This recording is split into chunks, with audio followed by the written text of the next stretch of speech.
Every time we come through here, it brings back memories. Same for you, right? Yep. We've been through quite a lot together, you and me. Oh yeah, you remember that time? You know, that one time. When we had that big fight. That's the one. It's easily the biggest bust-up we've ever had. In all the years I've known you, nothing else has come close. It was bad, alright. I'm just glad we made up afterwards. You know, for such a big argument, I don't even remember what it was about. We were really young. It was probably just some silly kid thing. You're probably right. Hey Shulk, you ever think about it? Without me bringing it up, I mean. Of course. I think about it sometimes. If we'd never had that argument, I don't think we'd be friends now. That's just what I was thinking. We must have said some pretty harsh things to each other, but it was worth it, right? It's why we're such good mates now. It was definitely worth it. You know, it's funny how we think alike sometimes. I'd have figured you were still angry. Nah, not anymore. But you did get on my nerves a bit back then. You were just too clever, man. It got under my skin. And I thought you were just a big, dumb brute. Hey, I guess that's what we were arguing about. Yeah, that sounds about right. But after all that fighting, we came out stronger. And we learnt about each other. You know, I don't say this enough. Thanks, Reyn. I couldn't ask for a better friend. No problem, Shulk. And remember, you don't have to hold back. You can call me a big dumb brute anytime you'd like. I'll take it on the chin.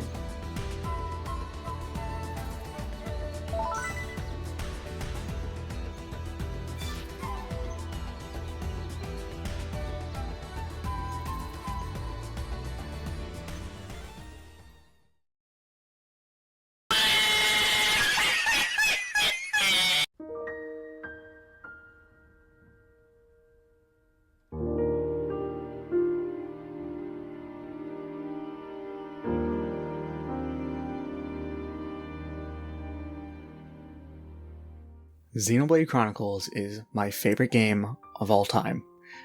If you have at all seen other videos on this channel, that is probably not surprising to you. In fact, it's not surprising because 4 years ago, I made a video where I basically did a deep, in-depth dive into my favorite game of all time. And frankly, it sucked. It was a bad video. I saw other long-ass video essays on YouTube, and I wanted to recreate that, so the video was overly long for the purpose of being way too long. It was so much style over substance, and there wasn't even that much style to begin with, because I was still, I hadn't really ironed out cool editing style back then.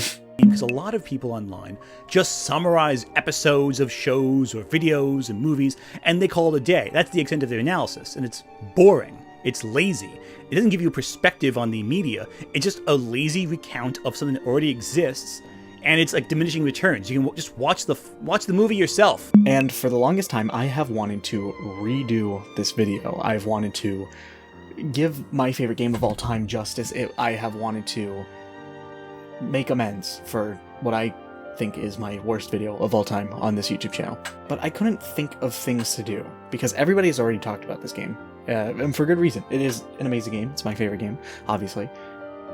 So instead of talking about what the game does right, I'm going to talk about what I took from the game, what this game did to me.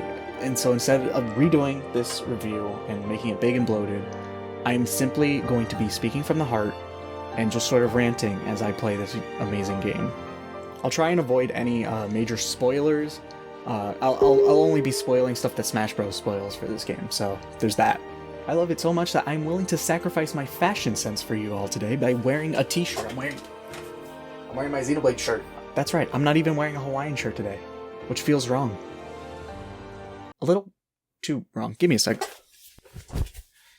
That's better. Sorry, I just don't feel like myself when I'm not wearing a Hawaiian shirt. But anyway, yeah, let's talk about my favorite video game of all time. And this time, I'm probably going to be a lot more insightful than my previous video, despite how much less time this video is going to take to record. And that's because I'm a lot more knowledgeable about the game now. Probably because in between the time of the previous video and this video, I 100%ed it. So alongside telling you why this game resonated with me so much, I'm also going to tell you how my journey went 100%ing this behemoth of a game. And frankly, my first bit of advice for anybody wanting to 100% this game is, don't. Yeah, unlike other games like LEGO Star Wars The Complete Saga or the modern Doom trilogy, this game isn't that fun to 100%. You're better off just simply playing it and playing as much as you want, but not 100%, if that makes sense. If you decide to 100% this game, be prepared to spend a lot of time doing the same things over and over, like killing the same 20 spiders in Tefra Cave for 20 whole hours. And the reason I say this is all because of the achievements. The achievements in this game suck and are easily the worst part about 100%ing this game, because a lot of them require that you simply just play the game for a long time doing 1,000 times of a completely useless task. For example, one of the most annoying achievements to get in the game is called Please No More, and it is to kill 5,000 enemies, and the best way to get this is to simply massacre these spiders in this room over and over and over. You're gonna have to constantly be saving and reloading, and it's really... It gets on your nerves. For clarification, on your first playthrough, you'll probably kill about a total of like 600-ish enemies.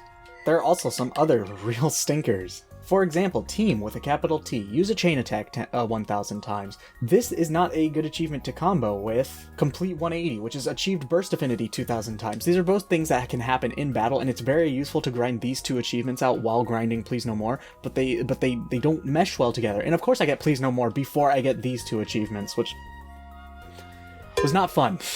Smashing to Pieces, which is smash 1,000 vision tags, is also a real stinker because you constantly have to be fighting a high-level enemy and get a lot of vision tags, but also be skilled enough to constantly be breaking it, and you want to be doing it over and over and over again. Yeah, We Can Do It was also really annoying, achieved Battlestar Affinity 1,000 times. Master Tradesman, traded items 100 times. Trading in this game is a very annoying process because of how slow all the animations are, and you have to do it over and over again 100 times. And it says traded items 100 times. That you can't trade more than one item at a time, which makes it even more annoying. There's also Friend of the World, registered 120 people on the Affinity chart. I'll get into why this is more annoying later, but trust me, it's annoying. Almost as annoying as, where is it? Roots Across the World helped almost everyone to form affinities with one another. That one was really annoying as well. Another really annoying one is Down But Never Out, revived incapacitated party members 500 times. I'm gonna give you some advice right here. To get this achievement, have a max level Dunban with a level 1 Shulk and Reyn, and just fight this guy. And build up a sizable party gauge, and then you wait. And you wait. And you wait. And you wait. And then you wait for him to do this, Sumo Stomp. And then that's an AoE move, but he's targeting me because I can't die. It's a lot. Oh cool, I got the sliding glitch. And of course there's the most infamous of all the achievements, Happy New Year. Witness the sun rising on the 366th day. Basically spend an entire in the game. The actual way to achieve this is to change the time all the way to 4 a.m. and then you would wait a minute for it to pass to 5 a.m. and then you would change the time again to 11 p.m. and you would wait a full minute for it to pass to midnight, because it needs to pass from 4:59 to 5 and it needs to pass to 11:59 to 12.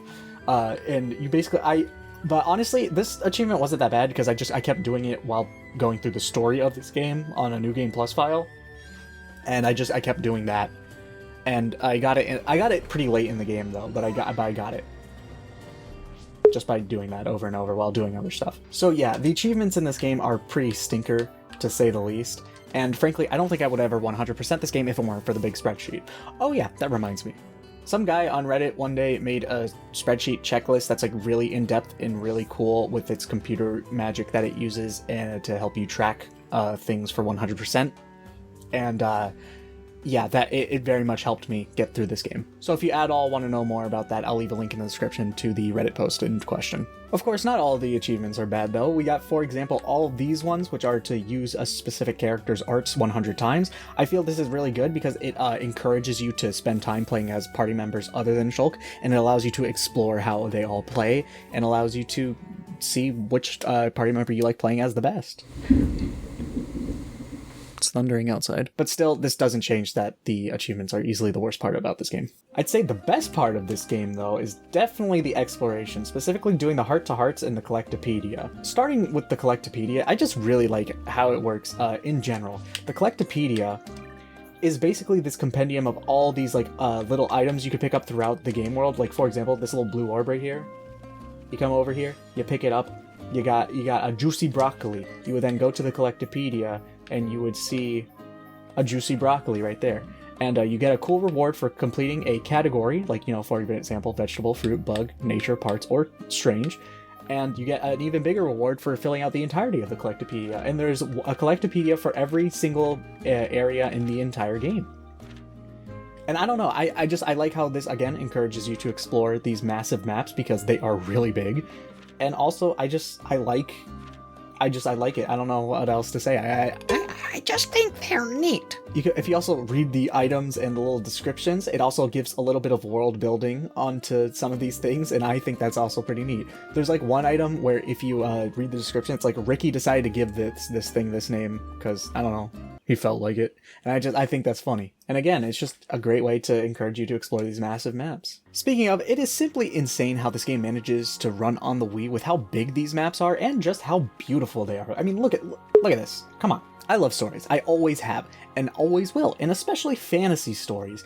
And when I think fantasy, I don't think green medieval European field, but there's a dragon in it. I think of stuff like this. This is so just creative and amazing, and I love it. And I know that these games are more sci-fi than fantasy, but this one starts fantasy and it goes into sci-fi more as it goes on. If you don't know already, this game's world takes place on the corpses of two gigantic titans, and these titans, we're talking like so big that they are the size of continents. And that is simply... it's sick, okay? How the world of this game is so good that is what the entire game was built upon. The creator of this game just had this sudden idea to make a game world set on the bodies of two great titans, and all of a sudden, you have this baller-ass game. To put it bluntly, above all else, I will be coming back to this game constantly because of this beautiful world and the feeling I get just from exploring it. And going back to exploration, another huge source of joy throughout this 100% journey was filling all of these massive maps up constantly.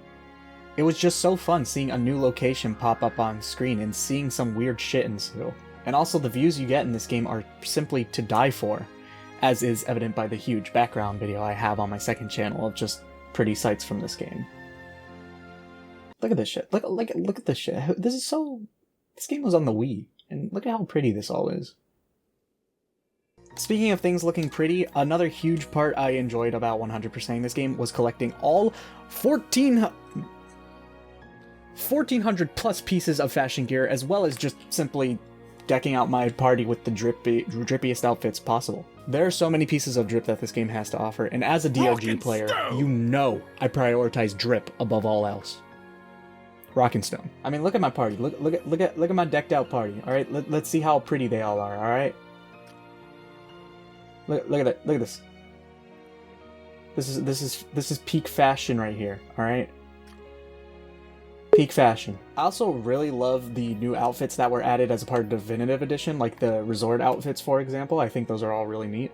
I also like how in Definitive Edition you can have your characters look different from the armor sets they have equipped. Because if I were to clear appearance, this is what Shulk looks like with endgame equipment, and frankly put, he looks absolutely ridiculous. I don't know what else to say other than that these characters just look good when they're drippy. I like my characters drippy, bruh. Speaking of characters, it's no surprise that my favorite game of all time has one of the strongest cast of characters, only rivaled by one of this game's sequels, in my opinion. Now, normally with JRPGs, there's always going to be one or two, or if you're Persona 5, 10, party members that really just don't jive well with you, and you feel that they bog down an otherwise great cutscene simply by opening their mouth.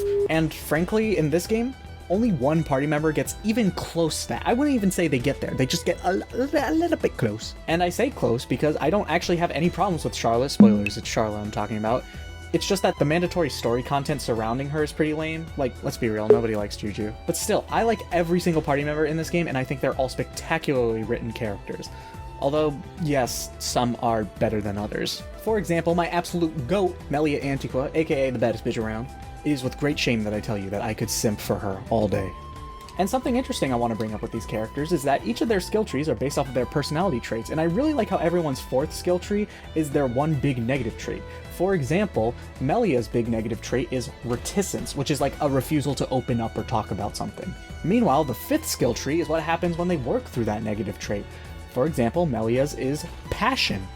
I bring this up because it's so nice seeing characters like Melia go through their character arc and learn to open up and learn to rely on others and become more passionate. Seeing Dunban move past his obstinance and becoming sympathetic to the plight of the Mechanist, ultimately seeing that there's hope in the world now and becoming more enthused, he's now got some pep in his step, and I love that. And of course there's the golden boy of good character writing in this game, Shulk.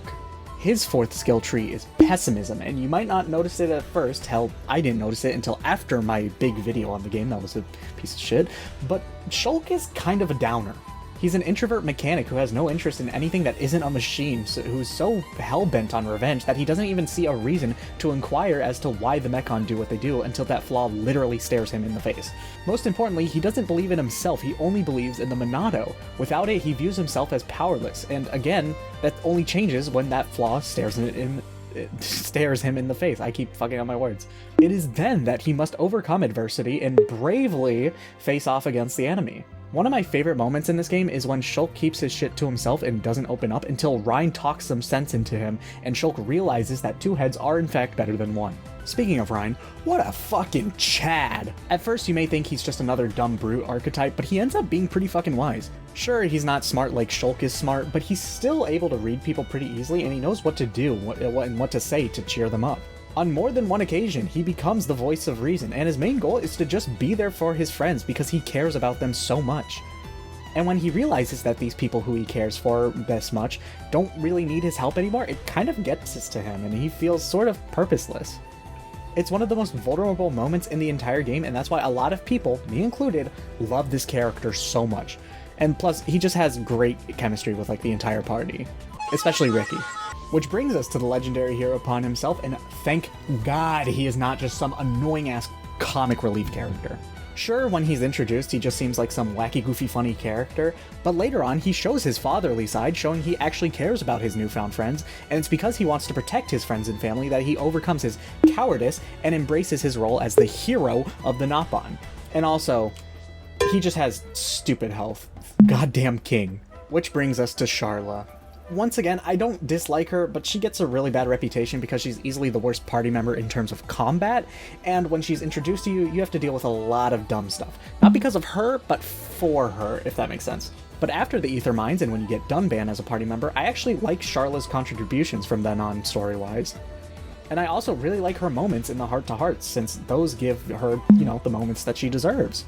Which brings me to the heart-to-hearts, which I will forever and always love, and I think that every JRPG needs something like these. Heart-to-hearts are just fun little moments of 2 of your party members bonding. They can provide simple moments of brevity or a deeper look into a character's personality, goals, or views on another character. And when they're great, it can show a character resolving to do something pretty cool once the main quest is over, or give insight into their life before joining the party, or show a newfound friendship starting to bloom. And at its worst, it's just some characters having a goofy moment. And that's just the worst it can do. Unless you're Fiora. Oh, Fiora. I feel she's more of a plot device than a character when she gets reintroduced to the party, and unfortunately, all of the heart-to-hearts with her, except the one with her and Reyn in Valak Mountain, are all just about Shulk. It feels like she is nothing without Shulk, and that is really unfortunate. She feels more like a device than a character. Even when talking with her brother, who also felt a great sense of loss at her supposed death, it's just... So about that Shulk, huh? So yeah, it's unfortunate, especially considering she's my favorite party member to play as for combat. And that brings us to the combat of this game, which I feel has kind of become a meme, but you know what, go fuck yourself. I love the combat system of this game. Sure, compared to the sequels, it's a bit simplistic, but that doesn't change the fact that the base formula that this combat goes off of is pretty solid, and it's a good formula. It's just a solid foundation of having, auto attacks, arts, AoE and positioning, chain attacks, etc. Although, not gonna lie, nowadays, I'm low-key bored of the combat. But personally, I don't blame the game. I think that's on me because I've played this game so goddamn much that nothing is really a threat to me anymore. Nothing is really challenging for me in this game. But back then, when I was a much younger lad, and whether or not you were facing the enemy's back was guesswork, I really liked this combat because it was quite challenging to me. Now, first of all, this is the game that got me into RPGs, so I was very new to the idea of leveling up in a game. And like Final Fantasy XII, the game's only really challenging if you're underleveled, which will naturally happen if you ignore side content and just marathon the story, which is what I did because the story captivated me so much and I was just underleveled and having a tough time. And, you know, this was the original Wii version we're talking about, so there was no casual mode, so I had a tough time with it. Now, again, this is 100% because of little me having a skill issue. But still, this was the first game that I couldn't just button mash my way through, or one where a boss didn't have an obviously exploitable weak point, like in Zelda. It was the first game where I really had to think strategically about, thanks to stuff like the vision mechanic, and... Side note, the vision mechanic is just so cool. Like many people, when I first played this game, I thought the whole visions of the future thing would only be a story occurrence. That was cool. But when I first got that tutorial telling me that this shit is real and I have to take actions to prevent getting my ass kicked, and I could warn party members that I'm not controlling to tell them to do stuff, it was just pure euphoria. Frankly, I'm just upset that the sequels didn't have something as cool as the vision mechanic. Although, I guess because in 3, you can switch party members whenever you want, even in mid-combat, and they also have the interlinking system, that's fine. Okay, you know what, I forgive 3, but 2 and X, step up your game. Also, quick side note, this is what my party setup is like for the Endgame. This is all the gear I used to fight stuff like the Superbosses and stuff. So if you want to, you know, take note of it, you know, feel free to do that. This is how all my characters are set up. These, you know, got all the armor, which took a while for me to grind all the good versions of, like, all the 3 slot versions of the Endgame armor. But, you know, it's whatever, it happens. This one right here, the Sedna drones, do know that I got that from a side quest. Also, here are all the art setups that I use personally. Just figured I should showcase this as well, since every character has 16 arts, but you can only have 8 at a time. These are all the ones that I have for each character when I played them, and I feel are pretty good, especially for the endgame, you know. And you know, yeah, take this as you will. I feel I should also showcase some of my preferred party setups. So, for example, I love doing the original trio of Shulk, Reyn, and Fiora. Also, having Fiora, Dunban, and Shulk is also a great time if you're just trying to go for pure speed and damage. If you're more interested in debuffing your enemy, then Melia, Ricky, and Dunban are great. If you want to play some solid support for a good party, then I recommend Charla, Ricky, and Reyn. And another great debuff party is Ricky, Charla, and Dunban. This is just my personal preference, but Melia, Shulk, and Reyn is also a party I love. There's also Melia, Ricky, and Reyn, which is a good spread of all the things you can do with a good party. It has good damage, support, and debuffing capabilities. I'd say the same with Dunban, Ricky, and Melia. And for the Superbosses, I of course use the legendary damage trio of Shulk, Reyn, and Dunban. Which brings me to the bosses of this game, more specifically the non-story bosses, also known as unique monsters. I actually think it's really cool that when traveling, you can just casually come across an enemy that's like 50 levels higher than you, that will have absolutely no qualms with just straight up one-shotting you back to the nearest landmark. I think that's funny as fuck. And fighting them is just so exhilarating because of that fucking music that just kicks in. It gets you so ready to throw down with the beast, and let me tell you, when you successfully hit that backslash, and you get that crit and that topple and daze on the unique monster, it perfectly reminds you what the name of the song is, and it serves a message to any who stand in your path. You will know our names.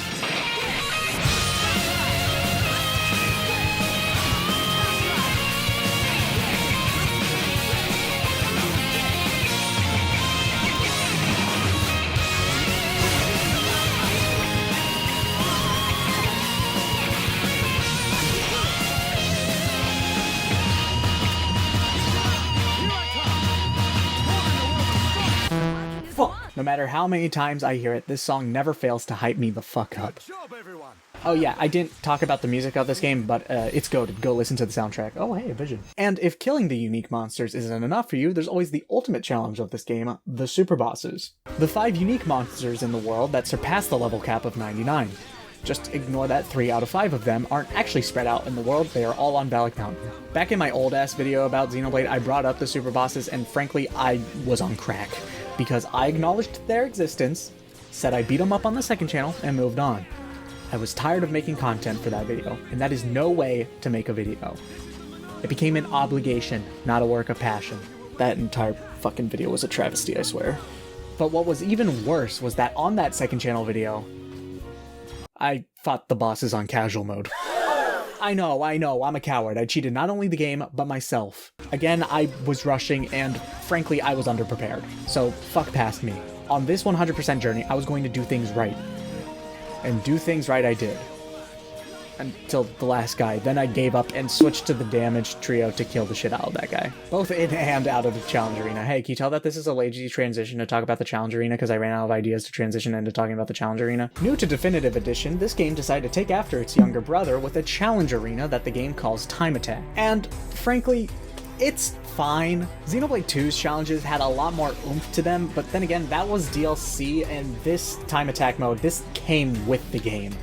So I can understand where this game is coming from with their lackluster challenges. But still, these challenges are just so piss easy, and there's just such a small amount of them too. Seriously, if you wait until the post-game to do all of these challenges, you can very easily S-rank pretty much all of them in the span of like 20 minutes. I'm being dead serious. But then again, those are only for the normal-ass challenges. Because you see, there's also restricted challenges, which restrict your team composition and your art setups and whatnot. These can actually manage to be pretty challenging. Especially with later challenges. But still, if you are at all familiar with how these people play, which again, those 100 arts achievements should have been teaching you, you should be good. I say as I die. And failed. It's because I was looking at the camera and not the game.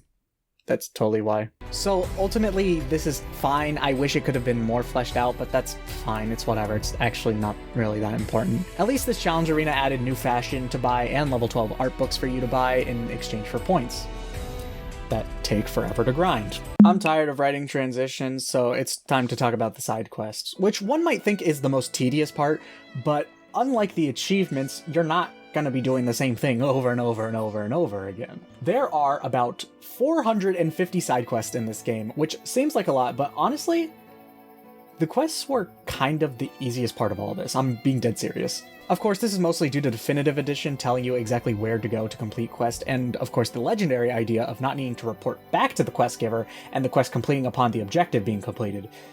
Seriously, thank you so much for that, Monolith Soft. You have no idea how much that means to me. So honestly, this was easy peasy to do as long as you just do these quests as soon as possible, so they don't expire. Because I kind of forgot to mention, but some side quests will disappear after story events, which like, yeah, it makes sense from a world building standpoint, but still fuck you for that, because for the longest time, I was scared away of doing this game 100%. I'm so good at words. Yet ironically enough, as stated before, these were all piss easy because not only did I have that spreadsheet to help me keep track of everything and any existing prerequisites for a quest, but it also immediately checked off a quest's mutually exclusive counterpart. And that's another thing, you don't have to do all of the side quests since not all of them can be done in a single playthrough, because doing one quest might lock you out of another. I tried doing as many as possible, and most of the time, it's not like these are actually like two different quests that you have to choose between, it's mostly like two different flavors of the same quest. You get pretty similar rewards regardless, so it's a pretty moot thing. As for the story that these quests bring as supplementary material, it's fine.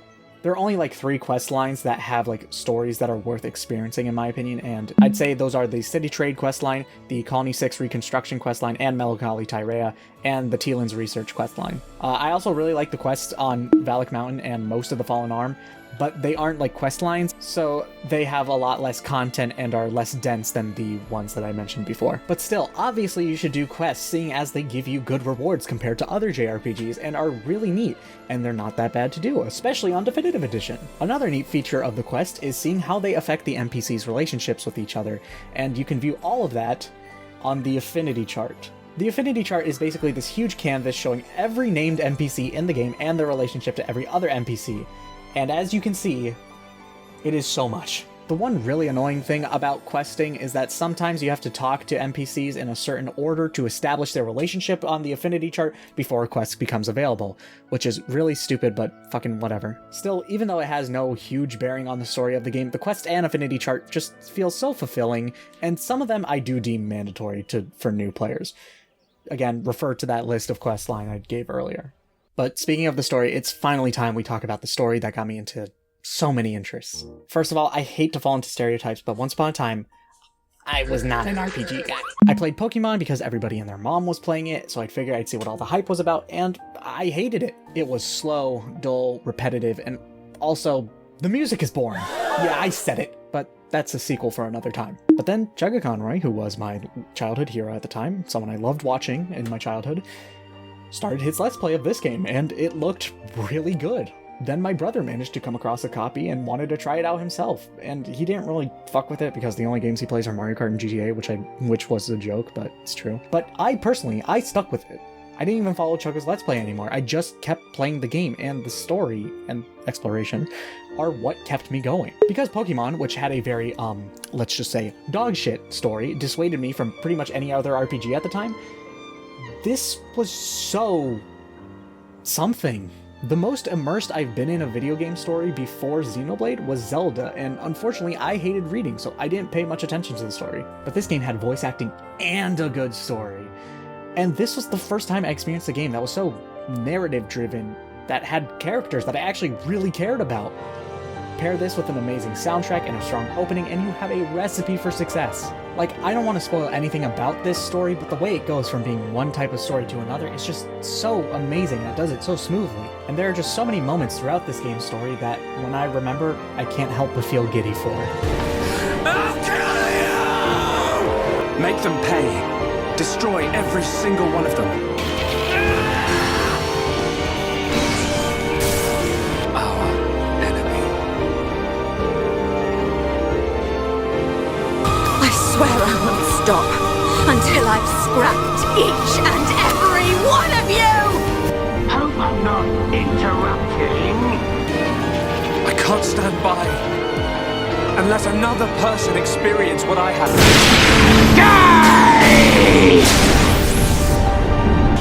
Let the shackles be released!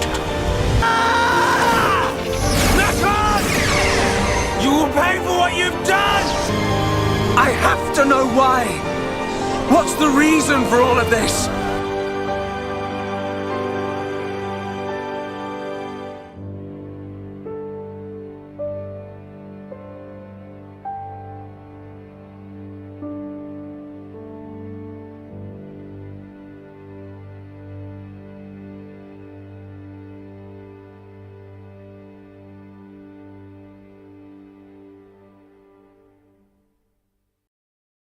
Oh yeah, Future Connected. New to Definitive Edition is a 10-hour epilogue taking place on what was once a previously cut area of the game, the Bionic Shoulder. Funnily enough, many actually speculated that Colony 6 was originally going to be here, and frankly, I'm inclined to agree given Dixon's line at the very beginning of the game. Young man, we've been given the order to retreat. We're pulling back the line to Colony 6.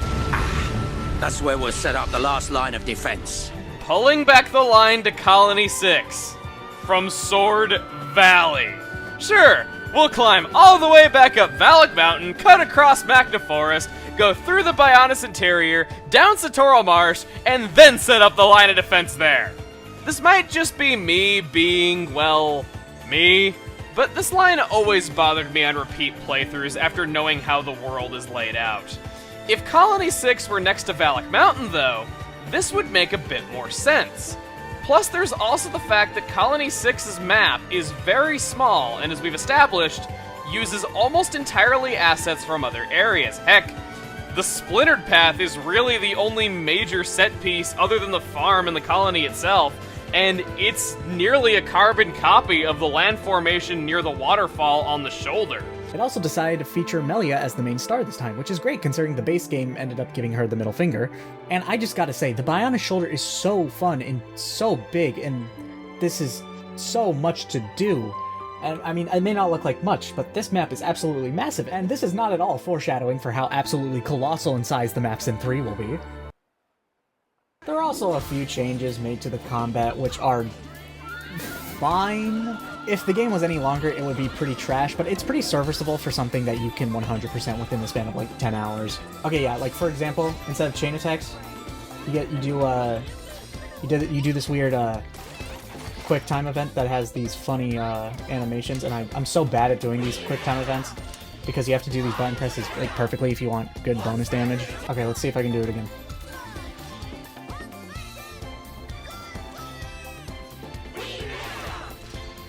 See, okay, that one was a lot better. It's probably going to kill a lot of enemies. Watch this. Oh, it just killed everything. Okay, cool. Oh, and before I forget to mention, the new music they made for Future Connected, banger! The story is also pretty decent as a short character study of Melia and her responsibility that she has as the future ruler of the High Entia. To be honest, this entire campaign was an afterthought to me on the 100% journey since I knew I would get it done in like 2 sittings, and big surprise, that's exactly what happened. But essentially, it could be summed up as a short sweet dessert after the best dinner in the world. Future Connected knows what it wants to be, and it succeeds at it pretty well. So I think it's time we finally wrap up and conclude this video.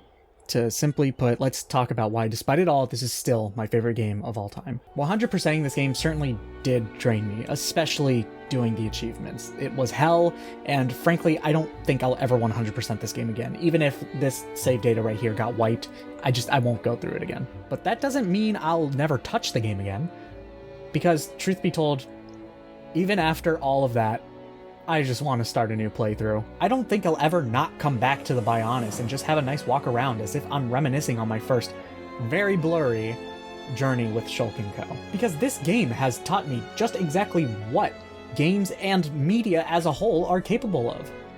I learned awe and amazement at a colossal world, love and affection towards a group of Homs, and anger when they felt it. I learned not to mindlessly button mash, and that RPG combat may not be as bad as I once thought. I learned to have good taste in music. I've learned not to worry about the future and to just take life as it goes. I learned exactly why Xenoblade Chronicles is my favorite game of all time.